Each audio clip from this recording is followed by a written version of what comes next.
how do you market your supplements when Facebook and Google basically say, no, you can't advertise here. You can't advertise with us anymore. Maybe you've been banned. Maybe your account's been suspended. Or maybe you're just in a niche that is highly problematic. And that's what today's guest in this coaching episode is all about.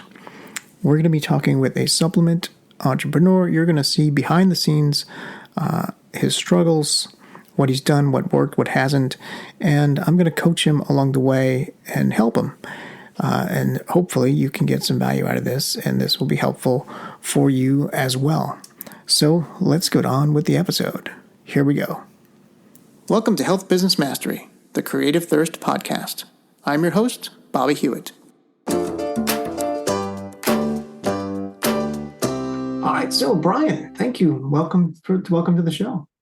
Thanks for having me. I appreciate you having me on. Yeah, I know we talked earlier about your funnel and your situation. Mm-hmm. So this call, I'm hoping to get you some coaching and get you going in the right direction. So Okay. Tell the listeners at least a little bit about your business first, and then we'll get into what struggles you're having right now. Sure. Well, my name is Brian Ayers. I'm the CEO of Ayers Naturals, and we produce all natural herbal supplements. And our niche is, in particular, men's sexual health, which is it's a harder niche to work in when it comes to supplements. I mean, supplement business is difficult as it is, but when you have so many different regulations for supplements, and then you have the issues with, well, you're talking about, words that are hard to get keywords for in terms of erections, erectile dysfunction, and things of that nature. One of the things that we've been doing for years was creating content. So we're more or less doing content marketing, going onto YouTube, and we would put out 10-minute videos talking about all types of manners of men's sexual health. And, we would run ads. Sometimes we run ads to the videos themselves. And other times we were looking to run, one of the things we noticed about doing it this way is that we got people to know, like, and trust the brand. And so our conversion rate is much higher when we have people come through the YouTube experience, as we called it. So where are you struggling with right now? I think, well, obviously it's always conversions. We're always looking to get better, but our entire system, our entire flow, in terms of, I think the most important thing is getting the creative right on the front end so that people are clicking to even get to our funnel. That has been sort of difficult, once again, because of the content that we have. But that's the reason why we have, the educational side of things, so that it's a little bit easier to say, as a coach, I can say, yeah, we're talking about better sleep. And then when people get, through the commercial, they can get to our funnel. So that's there. And of course, it's always a question of getting the most out of your funnel. So what are the traffic sources you're using right now? We've mainly focused on YouTube ads. The reasoning behind that is that that's where most of the men are looking at YouTube. And we've had problems before with going into Facebook and Instagram. Yeah. And one of the things I learned from, looking through your blogs and things like that and listening to you was that you need to have that cold traffic and be able to convert it. And one of the issues we just ran into with YouTube is that YouTube, I'll say it like this is the way I've told my clients, is YouTube has succumbed to our drug overlords, as in when you used to be, you could go into YouTube, you type in either Brian Ayers or Goodwood, our product for men, and you type in testosterone and my videos would show up.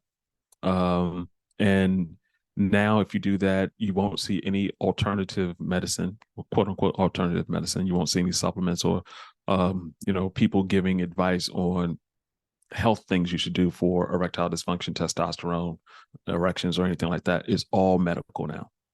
So we saw a drop in our sales because we weren't getting that type of traffic anymore. So we had a video go viral just recently. We have one of our KPIs is views per hour, and we were hitting like 1,000 views per hour. And before that would be like insanely great in terms of our conversions and sales, but it did not translate. And that's because the people were just seeing the videos. There was no intention behind it. So if you're typing in testosterone, you have a testosterone issue, erectile dysfunction, you have erectile dysfunction issue. Without our videos being there, we just get numbers now. So it was great. We got 3,000 subscribers in a month. Uh, but in terms of our sales, it wasn't that. So we're now leaning a lot more, focusing a lot more on our funnels and converting cold traffic. So YouTube is becoming more of a pay to play. That's what you're saying. Yeah, yeah. Our strategy that we used for the past 3.5 years is no longer a strategy. Mm. uh, you know, we were sort of built around, and for of course people can't see it. I have a green screen in my office, and that's where we would shoot videos. But we're going to be moving away from that and just focusing more in on converting cold traffic and you know building out an ecosystem in terms of making sure we get the what I call the long tail of exposure from clients. So if they, anytime they interact with us, they're getting if they get onto our email list, we're making sure that's really tight. If their experience on our website, their experience when we have created Goodwood University, which is just a community site. Instead, now we're driving the traffic. Anyone watching our YouTube videos in the description, we're now saying, "Hey, go to Goodwood University." So we have people within our ecosystem. So build up our email and also build up the community. So we had a pivot. We're pivoting now. Mm. So could you repurpose a lot of those or all of those YouTube videos into blog posts? Yeah, we're looking to do that. We're doing a couple of things. Some of the videos we had, I was talking about a different brand name. We changed from the brand name of African Fly to Goodwood. And so we're just going to go back to those older videos. And, in the videos themselves, this is a lesson learned. We don't really talk about the product itself because people feel that's like you're selling me something. What we would do is just talk about, how, sleep is great for building up your testosterone since your testosterone builds while you're asleep. Things like that people don't know. And then just mention, and oh, by the way, my name is Brian. I'm the men's sexual performance coach with Goodwood. And typically, we have a quick flash of our logo in a bottle and keep it moving. And people would just get interested instead of, thinking that they're being sold. So with the old content, we have a good 400 videos. We're going to definitely be repurposing those, changing them to reflect the new brand name and putting those right back out. Once again, with the link saying, hey, go to our sign up for our email list, etc. And also, yes, definitely going to the blogs. And yeah, it's going to be a lot of work, but we have some great people working with us, so we should be able to get that done. Yeah, I mean, first phase, if you think about it in phases, just get it all transcribed, and now it's text content, right? And it's a quick find and replace for the old brand name to the new brand name, and not have a ton of SEO content that you didn't have before. Very, very true. And we've done SEO before. It took a while for that to build, but I think the way that we're looking to move this, because we were doing like an article a week with this, we can for 400 videos, we can go a straight year. Yeah. Without a break. So we're working out our systems and plans for that. Yeah, I mean, you could even pump it out faster than that if you wanted to. Just dump 20 at a time. Every day, right? Just to ramp it up quickly. So then Google's like, hey, this guy's putting out a lot more content than he used to. Mm-hmm. Yeah. Well, why don't you just run some ads on YouTube? We had a couple of ads that went very well. oddly enough, we ran into the same thing with YouTube. We had a ad that was doing gangbusters, and it was up for like 3 months, and then YouTube said, no, that's we don't want to use that one anymore, and they took it off. So we're looking to we realized that it's not just the creative. I mean, well, two things. One, having someone, we're the what's that saying? Can't see the forest for the trees. Yeah, we've been in this forest for a long time. So we having someone from the outside come in and giving us some help with is going to be crucial for us. The ads we did use before, they were actually episodes of our the show, and people would watch that and it's like, oh, well, let me find out more, and they would, uh, go to go to the channel. I mean, it was a long um, nurturing, I guess you would say, in terms of they see one video, see the next video, see the next video, like, oh, he has something to sell, and they would go from there. Yeah, Um, you're building that trust kind of slowly and organically, and you're kind of hoping that they go from one video to the next video. yes, yes, and that is a slow process strategy. I mean, once again, our conversion rates are very high. But unless we have a ton of people going through, we're warming up that cold traffic, but it's a long, winding process that's very hard to also measure in terms of a person going from this video to this video, this video, and then they don't watch a video for another 2, 3 months, and they see it again, then they purchase. How is that being tracked? So that tracking has, in this scenario, has been a problem for us, and so we're looking to,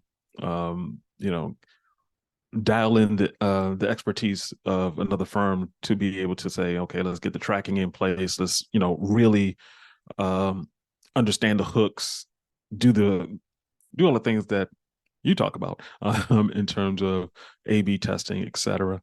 Um, but and I think also, we're looking at in terms of copy, really making sure that our copy lands everywhere. In terms of we have a team working with our emails, so we're fine with that. But in terms of our website, um, and even of course the funnels, and making sure that every opportunity we have to I don't really like the word, but let's use it, indoctrinate our clients. We're taking advantage of it. So one thing you should consider is using an alternative traffic source, right? So Google, YouTube, Facebook, like they're all like that's like tier one traffic. Mm-hmm. But for a male enhancement supplement, there's a lot of traffic on like those third tier traffic platforms. Hmm. And they're depending on where you go, there actually is the restrictions are not there in a lot of cases. So at the very top of that third tier is things like Taboola and Outbrain, and those are really native traffic. So it's essentially, they have a bunch of content sites about every topic under the sun, health related, etc. And you place basically an ad or a banner ad on their sites, and then they distribute it through their network because they have multiple sites. Hmm. Okay. Uh, I don't know why I didn't do this. Hold on one second. Let me just grab my pen. Sure, absolutely. But yeah, Taboola, and I'm familiar with them from I haven't used them, but I'm familiar with what they do. So I didn't think of using them. Taboola and Outbrain. Absolutely, thank you for that. Yeah, so the economics on those are going to be completely different. So you definitely want to have your tracking, separately on those traffic sources and those funnels. What do you mean by that? What I mean by that is it's going to be more like a more like a CPM, pay per thousand impressions. Oh, okay. Versus a pay per click on YouTube or Google or Facebook. Hmm. So you're going to have to kind of back out the economics to make sure it works for you. Nothing super complicated, just another kind of different layer or way to think about it. So would it still follow the same funnel model? Because I know that for Taboola, I believe that they were, since it's for the landing page for them, it needs to be more like an advertorial type of thing. Is that true, or am I just making that assumption? I'm not sure actually. Um, it's been a while since I dealt directly with Taboola, but I've seen recently people doing it a couple different ways, like people just driving right to from Taboola right to a VSL sales page. You know, Oh, okay. you know, I've seen other people do pre-sales, like you're saying, for that advertorial step in between. I'm not sure if it's really a requirement from Taboola or if it just works better for some people than others. Okay. Okay. Got you. Um, 'Cause, yeah, one of the things I learned just going through your blogs and everything like that was is essentially building that trust Yeah, for supplements. And so it's once again, we want to really have a robust ecosystem so that we can keep people coming back. Is um, in terms of building up your email list, is there any difference between the platforms that you've noticed? not really the platforms, but really the buyer. So there's a big difference between a lead and a buyer. Mm, true.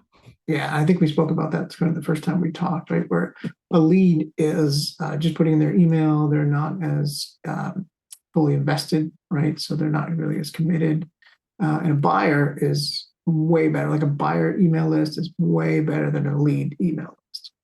Because the Hmm. leads are still kind of cold. Yeah, you're warming them up through email. But the economics of a lead gen funnel are different than the economics of a buyer funnel. Does that Oh. make sense? Because the lead gen funnel, um, the economics are different. You have to basically wait to monetize on them a little bit longer because you're building a little bit trust, or you can do an offer right away on the thank you page, which you should.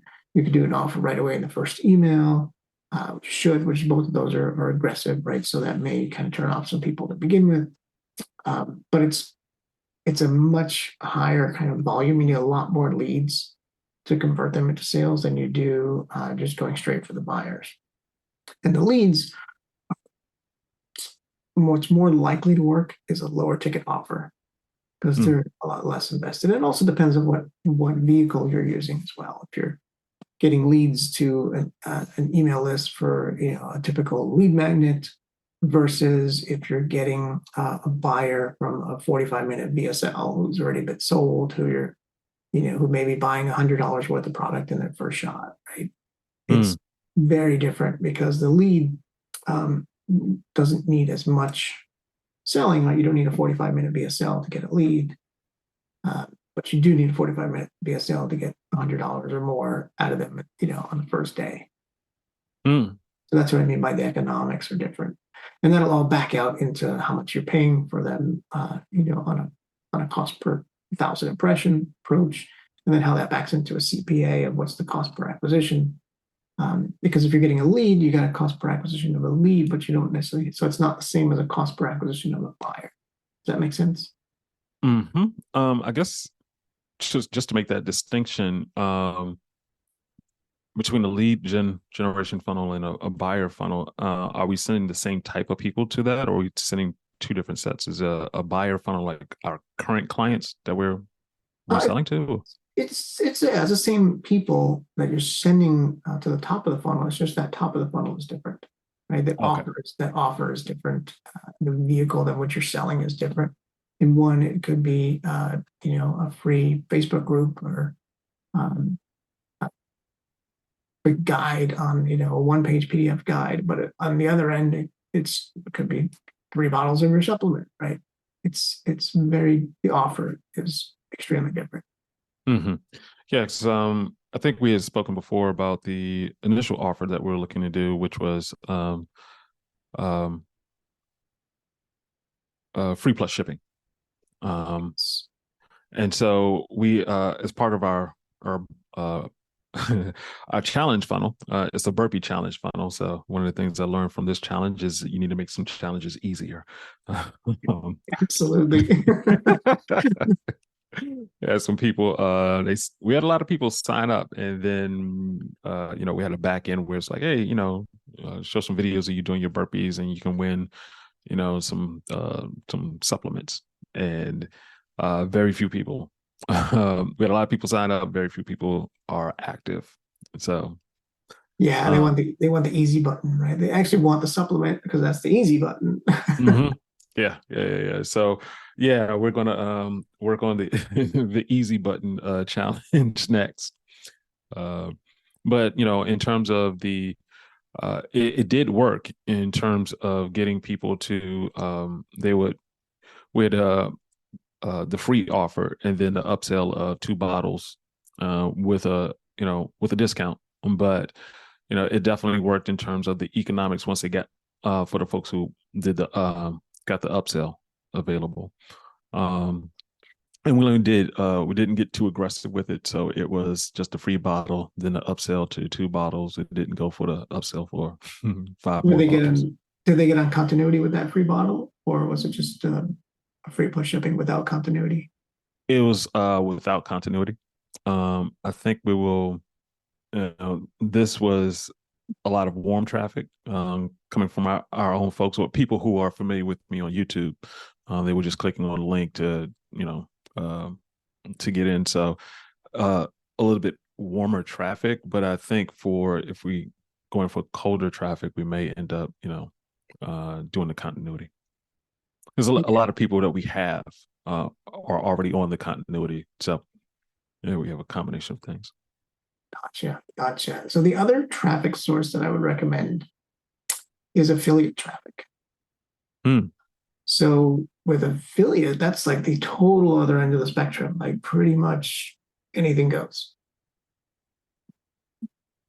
Um, Whereas like you can't see certain words on YouTube, but if you're doing affiliate traffic, like sky's the limit. and I'm assuming, are you talking about? I'm not sure. Can ClickBank do that, or is there a Uh, space where affiliates for supplement friendly affiliates yeah, are? there are a few ways to go about it. So ClickBank is definitely one approach. Just getting your product up on ClickBank, or there's a ton of other affiliates as well. There's Digistore is a big one. I think it's digistore23.com, I think is the URL. If you just search for Digistore, it'll come up. Mm-hmm. But then the other way to do it, so doing it that way, right, you got to kind of jump through a few hoops, get your sales page in their system, get your cart in their system, get your upsells in their system, which may be worth it, but you're still an unknown at that point, right? So Mm-hmm. other people promoting you, it's like you have no data. So you have to basically like hope that someone's going to promote it so that it starts getting data and gravity for other people to see and say, hey, this is converting well, because you're really only going to get traffic if it converts well. Because Mm. then other affiliates are just going to search by, what's the highest conversion in this space. And then really they're just going to promote that because they're just after the highest dollars. So for the I'm just trying to get an idea of the size of that. I mean, in terms of can you scale affiliate traffic, or is it just dependent upon which affiliates decide to rock with you? You could to a degree. Um, it depends on how many affiliates you get, right? So the other way to do it, right? There's the ClickBank side, and then there's the actual like getting to know people and building relationship side, and just working directly with people who have lists, right? Other affiliates who Mm. have like lists of supplement buyers or just men of a certain demographic, even, right? Because that's still a good market for it. That's basically your market, right? Yes. And then making relationships with those people, like connecting with them on LinkedIn, connecting with them on Facebook, joining certain affiliate groups on Facebook, being active in the comments, starting to become known, starting to make those one-on-one connections with the people in those groups that are affiliates. Um, and talking them directly with a DM or emailing them on the side and kind of working out a deal directly with each individual, like a one-on-one basis. Hmm. Okay. Okay. That sounds like work. It's definitely work. It's definitely work. The Mm, upside is, put together 4 or 5 of those people. They each have 50,000 people lists. Uh, you get in front of a lot of people quickly. mm. Okay. Okay. Well, yeah, that's the part that we're looking for. Yeah, exactly. So although it's slow to build those relationships, once you have them, like those people are constantly adding new people to their list. So it's not just like a one-time email send. They can do monthly sends. So it's Mm, consistent traffic if you get the right affiliate or two on board. okay. Um, I've heard of people, affiliate management companies. Is that something worth exploring? To be honest, I really don't have much experience in affiliate management companies. What I would recommend is to do it yourself, Mm, um, at least at first, to really kind of truly build those relationships because you're coming at it from the affiliate perspective as a complete unknown. okay. So they're like, why should I promote your stuff at all? Right. So that's where that relationship aspect of it could kind of trump the the unknown part of it. It's like, yeah, I saw you around the groups. You you you commented a bunch of times. You got some good insights. You're giving back to the community. We talked a few times. Maybe we even got together on Zoom or whatever. Yeah, I'll promote you because I like you. You're a friend now. So it's like that level Okay. versus like a ClickBank, which is kind of just put it up and hope for the best. Mm, I mean, it could okay. work on ClickBank as long as it converts well, Hmm, and it's definitely okay. a step that you should consider at some point. But I would work on getting that affiliate relationships and still doing the YouTube and still and tipping your toe into the native traffic. And then once you have something kind of working there, like converting well on native, converting well on affiliates, or just one of those 2 platforms, then it might be time to go to ClickBank and say, look, this is a proven offer. It converts an Mm, XYZ with cold traffic on Taboola already. So it's likely going to convert the same on a ClickBank offer. okay. Okay. Got you. Got you. Hmm. Yeah. Um, One other question is for our website itself. We're going through the process of, we it's there. I wouldn't say it's like, something that we have optimized for conversions, and that's something we're looking to do next. Um, are there any pieces of advice for websites in terms of conversions and copy and things of that nature, or is it just as obvious as it is, just get a good copywriter, make sure it's set up correctly? Yes, a little bit of that for sure. Mm-hmm. But it's also the offer. So let's talk about your offer because that's even higher than like a Mm, stronger offer can outpull like weaker copy. Like free plus shipping, super strong offer, but you've got a lot of opportunity with your business because you've got the digital side of things. mm, So the digital side of things is again a better economic margin structure, and that might be something that you put on ClickBank mm. because the economics are just better, right? And the supplements could still be in the upsell flow, but the front end offer is that digital product. Hmm. Yeah. We have 2 books, How to Be a Better Lover in 3 Days or Less and Go Hard.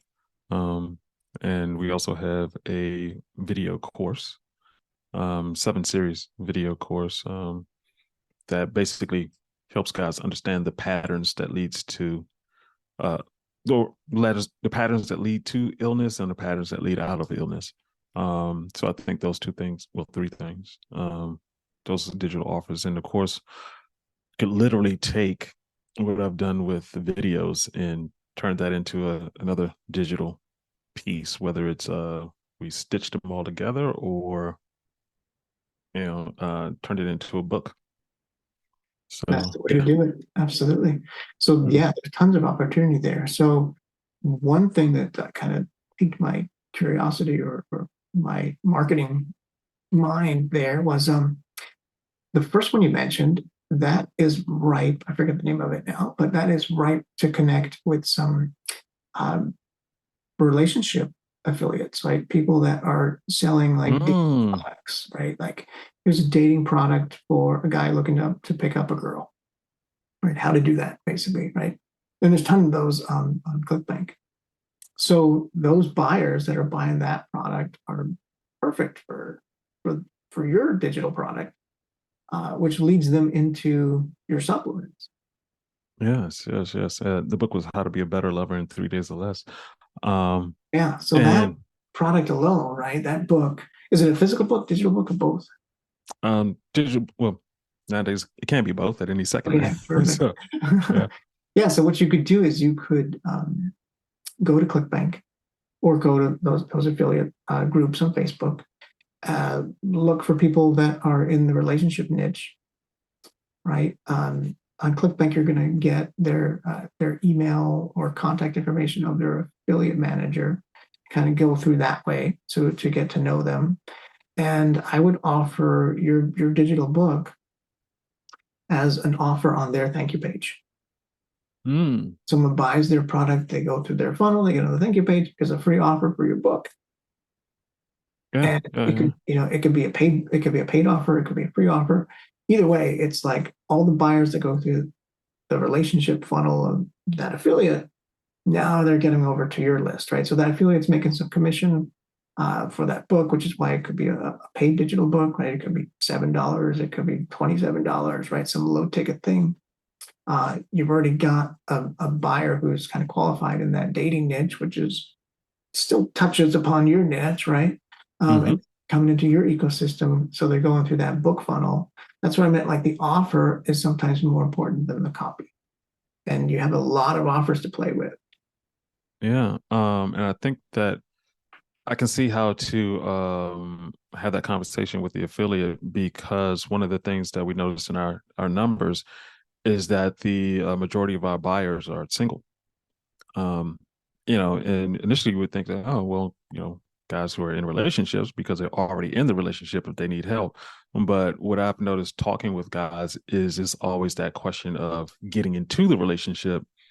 One of the things that hold guys back from starting a relationship, going deeper into a relationship, even getting engaged, is having problems in the bedroom. If you have problems in the bedroom, then that that could stall a lot of things developing in a relationship. So I could see Absolutely. how that could fit in very well. Thank Yeah, you. it's like the next problem, right? So they bought the some affiliates product on how to get a date, and now their next product, right? So they solved that. It's like, all right, I just bought the course on how to get the date. I'm gonna get the date now. Now the next problem is how to be a better lover, right? So that's what you're providing on that thank you page, and then obviously the next problem is how to perform, right? So it ties perfectly. So you're going outside of that. That's what I mean by that, like third tier traffic source. Like the first tier traffic sources are going to be super expensive. These other tiers are going to be cheaper, especially the affiliate route, but they do require that legwork of building up that relationship. Mm-hmm. Mm-hmm. Right. Huh. Yeah. Yeah. Yeah. Yeah. I didn't think of the digital side. Not necessarily that. It was always we used them for um, lead loss Mm-hmm. The before, but loss it was leader. Yeah. loss leader, yeah. But it wasn't for. It was always going through like YouTube, having that offer, and then we're doing an upsell type of thing, and those campaigns weren't as successful. And partially, once again, we were doing the creative and some of the back end stuff in terms of setting it all up. And if you're not when your numbers are tight like this, you sort of need that extra level of expertise, so you know how to screw uh, turn the right screws at the right time so that things do well. But now that you say it like this, I'm definitely going to go back and look at how we could repurpose these digital products and physical products too. Yeah. Yeah, so like that book on that thank you page offer could lead to an upsell, which is your course, right? So Hmm. you're taking an info buyer and then giving them another info product, and then they're getting on your email list, and you're selling them your supplement after that. Because now they've gone through sort of that education phase. Like they just bought a course, so they're a course buyer, right? They just bought a course on how to date women, so they're Hmm. now getting the course on how to perform better, because which is the next problem. Um, and so through your course of that, they're building up trust and getting to know you and getting to know your philosophy and your systems and your products Hmm. without any changes to your existing course.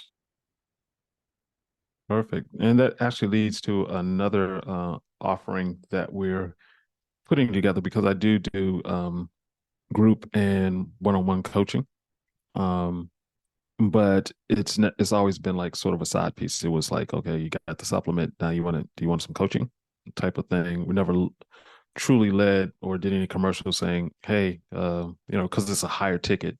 Um, Mm. the one-on-one is that's a much higher ticket. We're talking about, starting at $700 depending on the frequency of coaching. And the group coaching starts at like $200. Um, so in terms of building out a funnel for that, is that sort of the same? Everything stays the same? Is there a different aspect of it compared to moving a product? Well, the principles are still the same. Mm. I wonder about the offer though, like the group coaching. I don't know if it's like kind of believable enough, Mm. right, or maybe worth it enough. Like the value proposition of that group coaching. Like, would someone just go straight to a group coaching as the front end offer? Um, I'm not sure. Maybe they will. I don't know. Mm. But I, my gut tells me that they need to be warmed up a lot more to get into that group coaching. Mm. Like and they probably were with your the past 3 years of YouTube before YouTube cut your legs out from under you. Um, Mm. and that may be why that might have been successful. But to going offer to put an offer in front of people that is a front end acquisition offer that you're capturing buyers into the business is kind of vital, right? So I'm just not sure if the group coaching is it. I think the free plus shipping model is a better offer than the group coaching, Mm. because I just think group coaching for your niche needs a little bit more like warm and fuzzy. Get them to know, like, and trust you first. Now you could do it with a VSL video sales letter, right? Like a 30-minute video sales letter for group coaching Mm. to build up that warm and fuzzy, right? But my gut still wonders about, like, is that solution uh, believable enough? Like, is that really going to solve my problem? So Mm. I would think that a supplement would be more believable. It's like, oh yeah, that's what there are other supplements that do that. That's what I want, right? But group coaching is like, how is it really gonna solve it? Mm. Yeah. Yeah. Yeah. Yeah. As a front end Um, offer anyway, as a back end mhm. offer, it could work. Got you. Got you. Interesting. Hmm. So for the free plus shipping, um, in terms of the amount of copy that you need, the amount of, I would almost say sophistication of your front of the top of the funnel. I mean, if a person sees a commercial that says, "Hey, free plus shipping," is it sort of like you don't have to tell me too much, or do they need to go through the full? I need to learn as much as possible about this product before I make a purchase. So not necessarily, but the ones that do go through the full learn as much of this as possible are better committed buyers, and they'll stick a lot longer. So the people that who just come in and are like the tire kickers that just want the free bottle to try it, are going to cancel before their first month, are not going to take as many or if at all upsells. So the economics of that funnel is going to be dragged down by those people. Uh, so they do still need to be sold just as much as if it was a paid product. Hmm. Uh, Okay. just because of the economics of the funnel, right? Yeah. Yeah. Yeah. That makes a lot of sense. Hmm. Yeah, and that was one of the things that our concern was in terms of getting people to sign up. It's like, yeah, the tire kickers are just they're out there, and yeah, we don't want to waste time. Yeah, that's the problem with the free plus shipping. You need a lot of volume to make up for those tire kickers. Hmm. Okay. Okay. Um. You Yeah, I also think need to the. be able to float the economics of it too, right? Because you're not getting uh, you're not getting your cost of acquisition back on day one because you're sacrificing it all on the front end offer, which is free shipping. So you're going in the hole on day one. You can only make up so much with the upsells, but the majority of funnels, like 70 to 80% of the revenue comes from that front. And when that front offer is, $7 shipping, that that 70, 80% of the revenue is gone. And Mhm. you have to flip it to the upsells. And sometimes it's hard to do that with a lot of tire kickers, which is why you need a lot of volume to make that kind of funnel work. Not that it doesn't Mm. work, it could work. It's just that you realize that if you need a lot of volume, you need to have a bigger bankroll, right, to finance that. And then Mhm. since it's a free plus shipping offer, you're waiting at least 30 days to get some of that back, if not realistically, like 3, 4 months to make up the cost of acquisition of that buyer from 3 months ago. Mm. Yeah, that's a that's a weight there. Um. Yeah. So if you have the economics to support that, like fantastic, right? If you have the funnel to support that, like it's totally good work. But if you don't, like, and you support that by like floating credit cards, basically, right? Paying for the credit card for the traffic in month one, and then having that money come in 30 days. It's a little tight there, right? So you might want to do like a 14-day shipping, a 14-day trial or something quicker so that you can have more money on that funnel when that credit card comes in to pay that off. And then it's just, you know, Mm. a merry-go-round at that point, right? Then it's just really making the conversions work and making the average order value work, Hmm. line up with your finances, right? But you're definitely going in the hole in the beginning, and you're definitely taking more risk on that financing end, unless you're sitting on some capital that you're like, we're going to earmark this for this funnel, and we're going to make it work. Right. Right. Yeah. Another piece, of course, is the merchant account. Um. Yeah, that's true too. So your merchant account will definitely is a higher risk merchant account.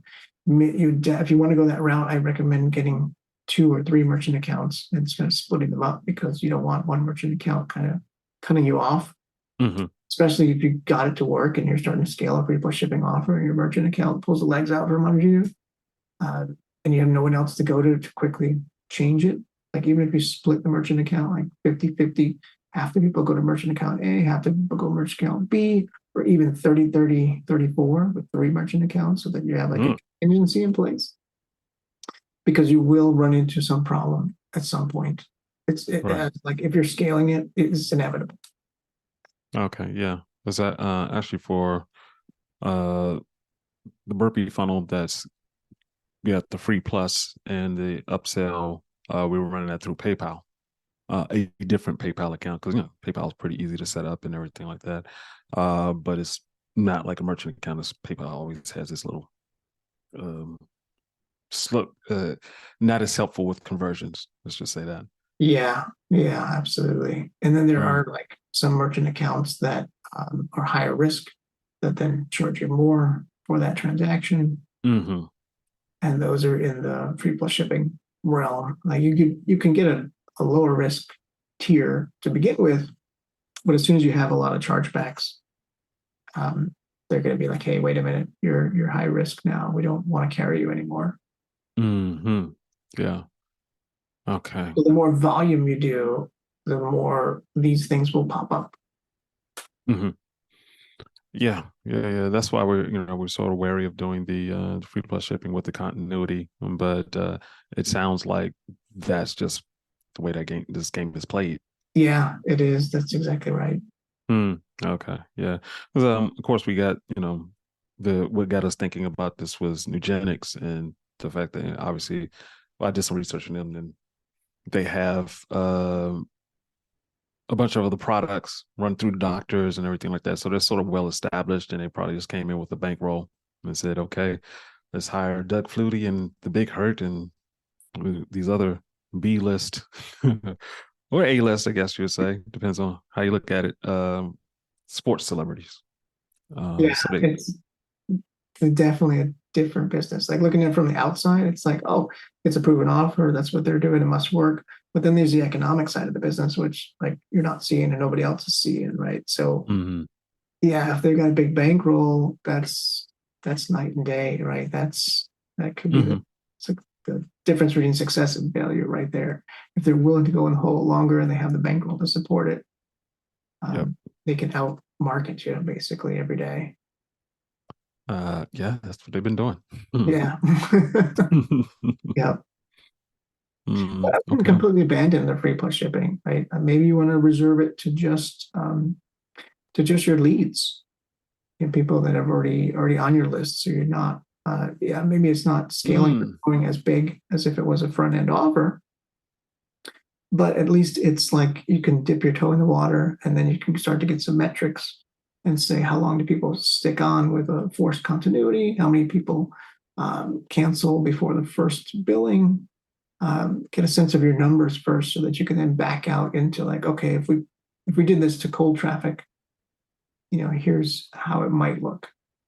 I think if we went the direction of a digital product. So, for example, we have the book, and let's say we have the book at 20 bucks. You know, I wrote this book years ago, so it's not costing me anything. It was digital. It's just, the transfer fees, et cetera, et cetera.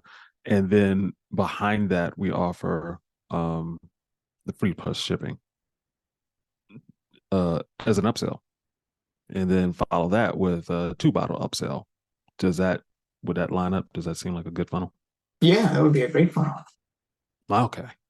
Like the only thing you got to watch for is um, since they bought two more bottles on that second upsell, Mm-hmm. you may not get like the continuity out of them, Right. Right. right? Because Right. they Right. may be Right. canceling because now they're getting three bottles in month one or day one, right? And then Mm-hmm. one, they're getting another bottle. It's like, wait, at best I may have finished one bottle. I still have two because I took the upsell. And now I'm getting a third bottle. But then again, not everybody's going to take your upsell, right? So Mm-hmm. it's not a major concern. Yeah. Okay. Okay. Uh, yeah. I mean, we get A/B test either one of those on the back end. But I think that I like that. It's an easier marketing piece to say that. I don't think we'd have YouTube or Google or even Facebook saying, "Hey, someone wants to be a better lover." Exactly. Right now, you're sidestepping all the problems with the tier one traffic source because you changed the product, changed the offer. Hmm. Mm.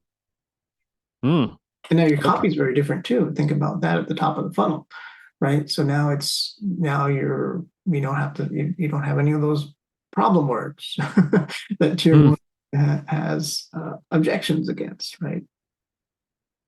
Yeah. Wow. That's great. That's a I like that. And we already have everything in place, so we can just implement that pretty quickly. Yeah, I mean the only weakness I see, which I don't know if it truly is a weakness or not, you'll have to like test it to see if it is something you said earlier. Most of your buyers are single. Hmm. So the question is, would a single person buy How to Be a Better Lover? And that's what you're testing basically, right? You're testing that offer on that front end. But you've got tons of offers. So I would just replicate that same funnel and just change the front end offer. So like upsell one is free plus shipping, upsell two is get two more bottles. Um, and then what comes before that is one funnel is the book, another funnel is the course, another funnel is that 7-day course you mentioned, because you've got multiple courses. And Mm-hmm. what you're doing is you're testing to see which offer is the best offer for the market. And of course, there's price points within those offers too. So there's another layer of testing. But first round, I'd say like, which offer is most appealing? And put some traffic behind that and get that answer. And then say, okay, what price point for that offer, the winning offer now? What's the best price point? Is it 7? Is it 27? Is it 49? Um, and then once you've got that, then start scaling that one with affiliates, with the dating niches, if it's applicable, those personal relationships like we talked about, and even the tier one Google, YouTube traffic. Okay. Hmm. That is all going to. I'm taking meticulous notes here. Um, Excellent. Yeah, there's your marketing strategy. yeah, yeah, that helps out a lot because yeah, we've been banging our heads against the wall, just like saying, "Hey, here's a bottle, buy." That has not gone as well as we would like. Yeah, with your market, you kind of have to come at it sideways. Mm-hmm. Definitely, definitely. Hmm. Um, and just one last question. It's never going to be a last question. We'll wrap it up after this one. Okay. But in terms of we're looking to bring in other supplements into our line, is there, one that you would see that sort of fits our market that, um, you know, that we could also offer? I'd say the best way to get that answer is to test it.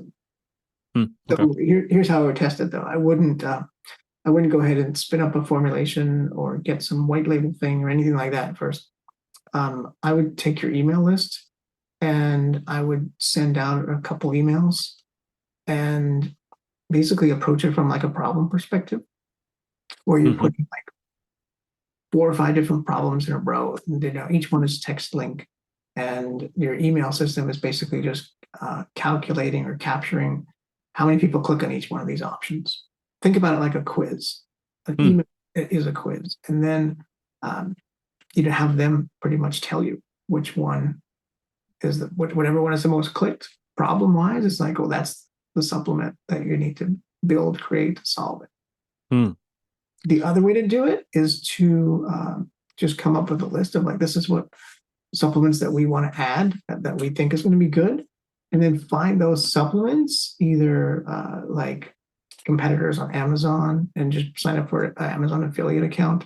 Or what's better yet, find those supplements that you're thinking of adding and look for them on ClickBank or some other affiliate platform. Become an affiliate of that, and then use that affiliate link to your email list. And then you're seeing if they buy. Wow. So, I didn't realize that ClickBanks had supplements on there. oh, I yeah, haven't. absolutely. I think because I've been doing this for a long time. When ClickBank first came out, it was all digital. So I, once checked it out, it's like, oh, okay, it's all digital. So don't have anything for that. We got supplements. Moved on. Never once looked back at it. So Oh, yeah. Yeah, they've got products now. okay. Right? So maybe find like a good nitric oxide that's on ClickBank, that's got a Hmm. strong conversion rate, right? And be an affiliate, send that email to your list, see how well it performs. And then compare that against some other supplement that's on ClickBank, and whichever one performs best, like that's the supplement you build. Hmm. By the way, we have a quiz funnel as well. I forgot about that one. Well, yeah, so So, you have a lot of front end funnel opportunities. hmm It's just a matter of like testing which one is the better conversion, the better cost per acquisition. Really, is what it comes down to. okay. Yeah, yeah. CPA, yeah. Wow. Okay. Yeah, this has been very helpful. Very helpful. got me thinking in all different types of ways now. So I That's good to hear. love it. I love it. Okay. Well, cool. I think that's it for me. I don't think I got enough. Your brain is spinning. Yeah, definitely, definitely. But yeah, I really thank you for this. This has been very helpful. I now have directions to go and experiment, have some fun. Fantastic. That's great to hear, Brian. Let me know how it all turns out. Okay, definitely will. Thank you very much. You're welcome. Creative Thirst is a direct response digital agency focusing on conversion rate optimization and A B testing. We work with dietary supplement companies who are struggling to maximize the profitability of their funnels so they can scale. Through the last 7 years in the online health space, we've optimized many dietary supplement businesses. And in that time, we've uncovered the 3 critical funnels for success. We put together that information in a free digital download called The 3 Funnels Every Health Supplement Business Needs to Build a Multi-Million-Dollar Empire. You can get that free report by going to creativethirst.com. Scroll down to the appropriate section and click on the blue Get Your ebook button.